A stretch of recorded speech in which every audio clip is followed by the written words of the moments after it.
Welcome back, dear friends.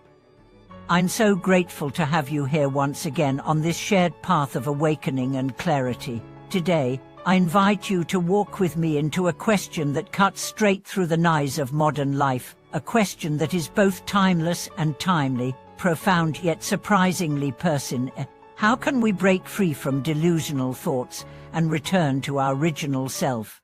This isn't just a philosophical inquiry. It's a deeply practical quest for sanity, presence, and peace in a world that constantly pulls us away from who we truly are. In the hustle of daily life, it's easy to get caught in loops, mental chatter, emotional spirals, social comparison, self-doubt. We start our day with a plan, but before noon we are already entangled in thoughts of the past, projections of the future, judgments, desires, regrets. At some point, we ask ourselves, is this really me, or have I become lost in a storm of distractions? And that's the doorway. The moment we become aware of our lostness is the beginning of the return. Today's video is inspired by the profound teachings of a great spiritual master whose life and wisdom have touched millions across the globe, a teacher who reminded us, again and again, that peace is not something we find, but something we return to. That clarity is not achieved, but uncovered. That the light of our true self is not created, but revealed once we let go of what clouds it. So let's begin.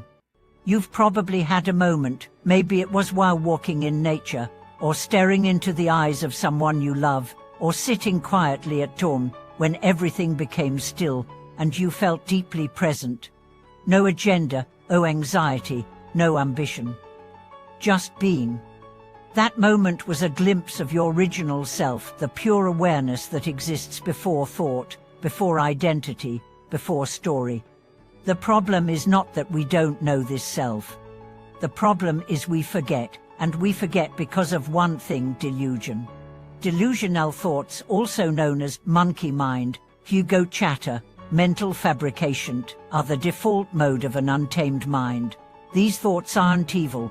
They're just misplaced. They're attempts to create safety, meaning, and identity. But when we believe them too much, they become cages.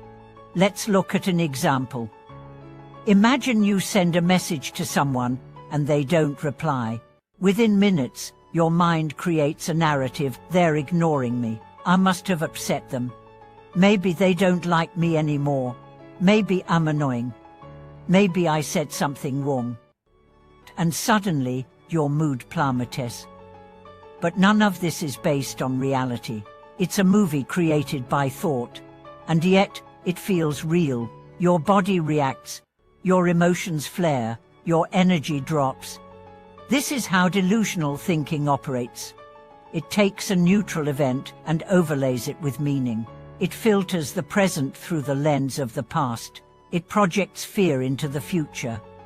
And the worst part, we think it's us. We identify with it. I am anxious. I am a failure. I am not enough. But these are not truths. They are temporary weather patterns in the sky of your awareness. So how do we break free? The first step is awareness. You must catch the thought in the act. When you notice your mind spinning a story, pause. Name it. That's a fear story. That's a judgment. That's a projection. Don't argue with it. Don't try to fix it. Just see it. Awareness dissolves identification. The moment you become the observer of thought, rather than the thinker, you begin to reclaim your true self. A young woman named Rachel once shared her journey. She suffered from intense self-criticism. Every day, her inner voice attacked her. You're not doing enough. You're too sensitive. You'll never succeed. For years, she believed these voices. Until one day, during a silent retreat, a teacher asked her, "Whose voice is that?" She paused, and for the first time, she realized it wasn't hers. It was a collage of parents, teachers, media, and fears. It was inherited, learned, conditioned. And that realization broke the spell. She began practicing inner listening, not to judge, but to discern. When a negative thought arose, she'd ask, "Is this true? Is this useful? Is this kind?" If it wasn't all three, she let it go.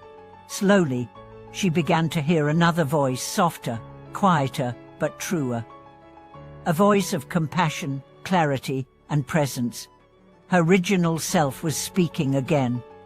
Another powerful tool is the breath. The breath is always now. It cannot exist in the past or future.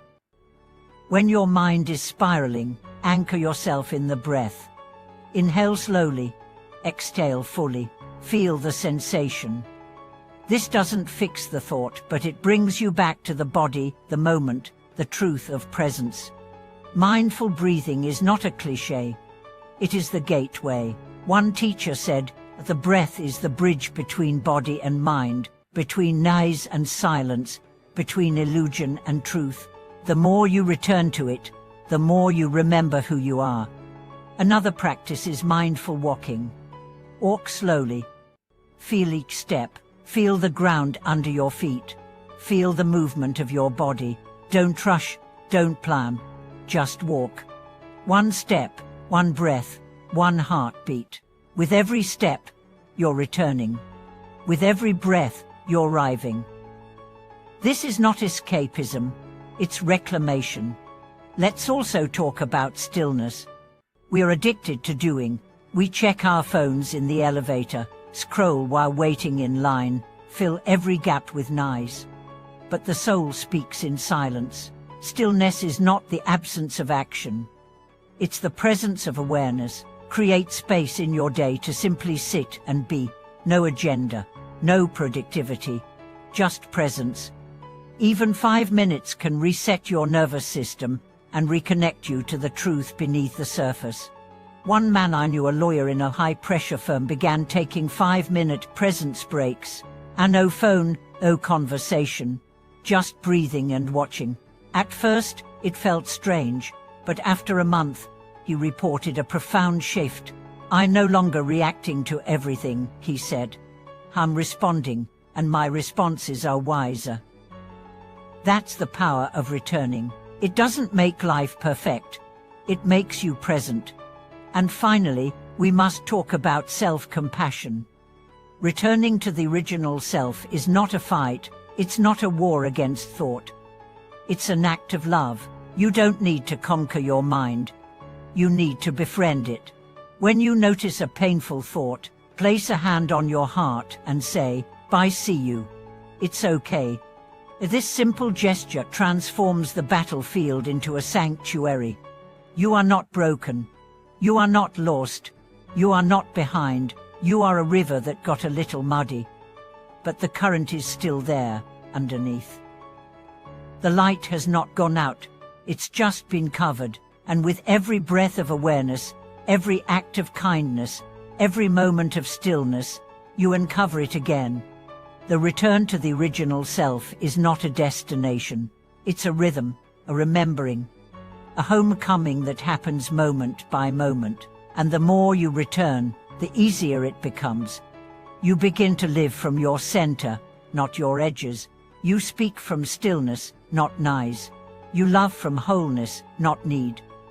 So, dear friend, if you feel scattered, overwhelmed, or far from yourself, pause, breathe, walk, listen. Remember, the path back is simple. It's not hidden. It's not complicated. It's right here. In the next breath, in the next step, in the next act of kindness. If this message resonated with you, please share it. Leave a comment below. How do you return to your center? What pulls you away? What practices help you stay grounded? Your words might be exactly what someone else needs to hear. And if you haven't already, please subscribe to the channel, like this video, and invite a friend to join us. Together, we are building a community of presence, compassion, and awakening. Thank you for watching this video. See you in the next one.